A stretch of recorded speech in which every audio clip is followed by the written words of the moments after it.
Alright, I just dropped my kids off for Awana. Thought I would tackle this next video. It's a tough one.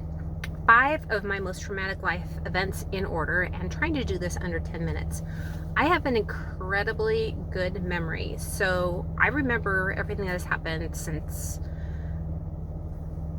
I can remember back to when I was 1.5. Not everything that's happened. I don't have a photographic memory, but I can remember all the key events, and I don't try to suppress them. I try to go over them every now and then, because there's so much I can learn about who I am inside and use that. It's part of me. So the first, let's see. Yeah, let's, the first two I'll lump together, make them into one. Teachers. I was homeschooled for kindergarten and then went to public school for first grade. The teacher there should not have been a teacher at all, just like there are doctors who shouldn't be doctors. They don't have a passion for what they do. This teacher was very emotionally abusive. I don't know why she singled me out. She singled 2 other kids out in the class as well. Maybe it was because we were from the religious families. There was another boy who went to a Baptist church and a girl who was Catholic. And she would do everything she could to not include us, even to giving us a dumb, stupid poem to read during the play when everyone else got to dress up and be part of the play. The poor girl in class, she had a hard time holding it. So when she would ask to go to the bathroom, the teacher knew this and would say, "Oh, just wait. Oh, just wait," a couple times to her, hoping she would pee herself. And then she would mock at her in front of class. Yeah, just awful woman. Then my parents decided to try the private school. It was at the church we were going to. It was a really tiny little country place, and the teacher was the pastor's wife, so what could go wrong? That teacher hurt me to the core of who I am, and I still don't know why she did it. I don't know why she was that way.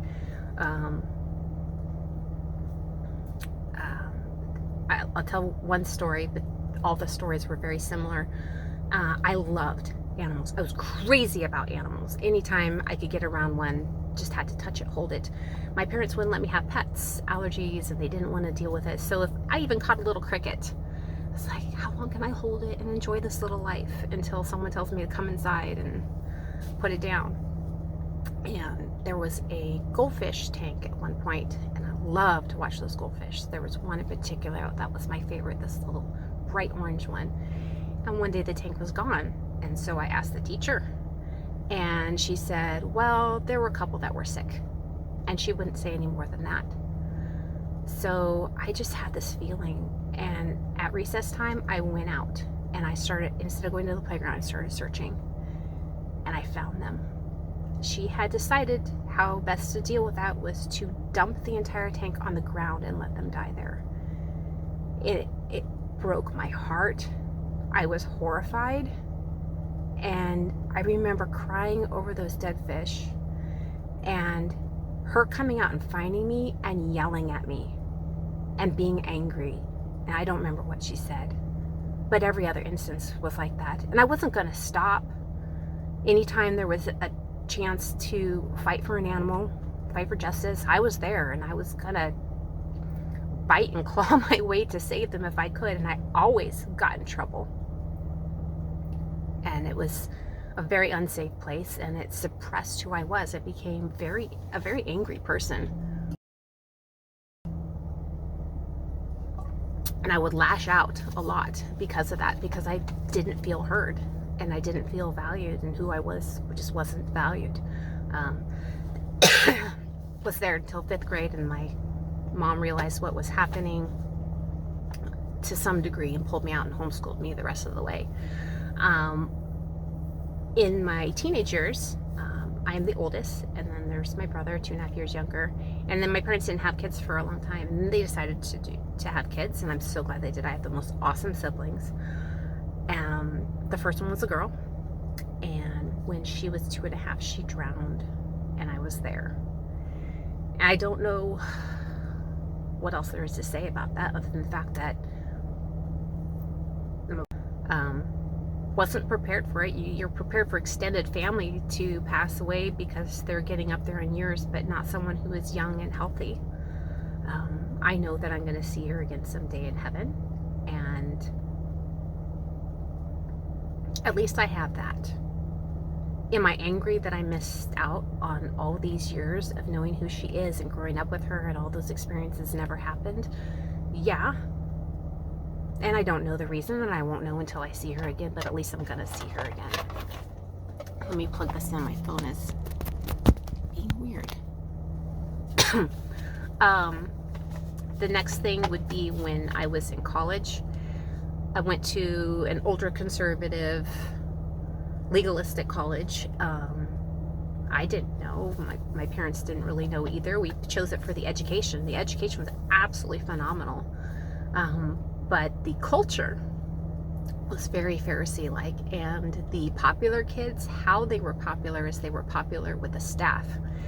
And to do so, they tried to make themselves look as pious as possible. And the way to do that is to elevate yourself above others, which means you have to push others down. So if they didn't like you, they would even make up stuff to tell about you. And so I had to, again, suppress who I was and keep my head down and don't be recognized for anything except your academic work.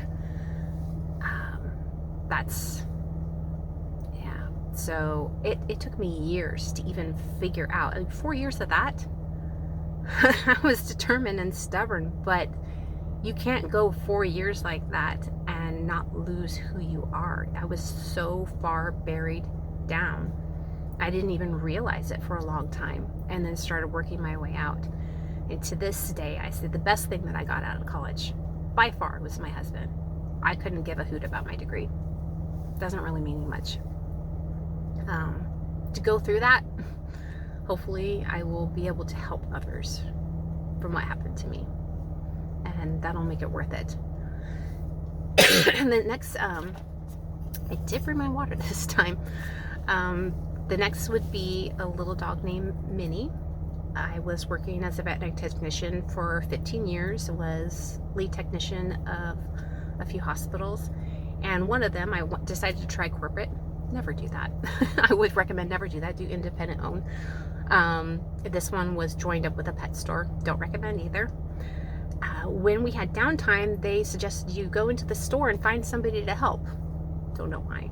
The first person I run into is this man who is dressed in black studded leather from head to toe with a bright fire engine red mohawk. Intimidating, definitely. But he was looking at puppy formula, so I thought, okay, he's got to be a good guy, and he was a marvelous person. And because I was kind to him and offered to help him, struck up a conversation. When one of his pit bull puppies got sick and the others were thriving, he brought it to the hospital. We found out that the puppy had megaesophagus. It really hit home for me because the first animal hospital that I worked at, there was a puppy brought in and was euthanized for megaesophagus. And I couldn't understand that. Why didn't you give the puppy a chance? Yeah, the odds are low, but if it's a playful puppy, give it a chance. Try at least try. His family ran out of money pretty quickly, and they were desperate to try. And when he was like, we can't do anymore, I said, let me adopt her. I'm gonna keep in contact with you. I'll take care of all her bills from here on out. So they gave her to me. I carried her everywhere with me, propped up in this little sack, feeding her very carefully, keeping her in the right position, and she did well for a little while. And then she succumbed to getting pneumonia, which is they're at very high risk for. I lost days of sleep. I was so afraid if I fell asleep for even a second that she would have needed me in that moment. That mentally makes you crazy. And I also learned a lot about my health through that, because where I hold stress is down in my intestines and stomach area, and wow, did it mess me up to the point that I couldn't eat. So I learned a really important lesson then that I've been able to use to assist my healing later on. The last traumatic event was we were moving from Texas to California. The military was moving us, And we had 2 amazing boys. I was getting close to 40, and so I'm like, well, I'd really like to have another baby. So I was pregnant again. We moved. The house that we bought wasn't quite ready, so we stayed in a hotel for a while. The Navy put us up there, and while we were waiting, it was time for my next health checkup, and I needed to establish care anyway at the next birth center. And when I went in, there was no heartbeat at 13 weeks. That was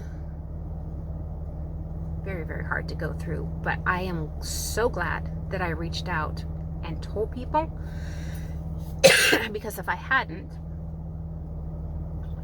I would have missed out on so much love and support and understanding. Like, the overflow of it overwhelmed me with how many other women I knew personally. I had no idea had a similar experience, and that was a big blessing and really helped me get through that time.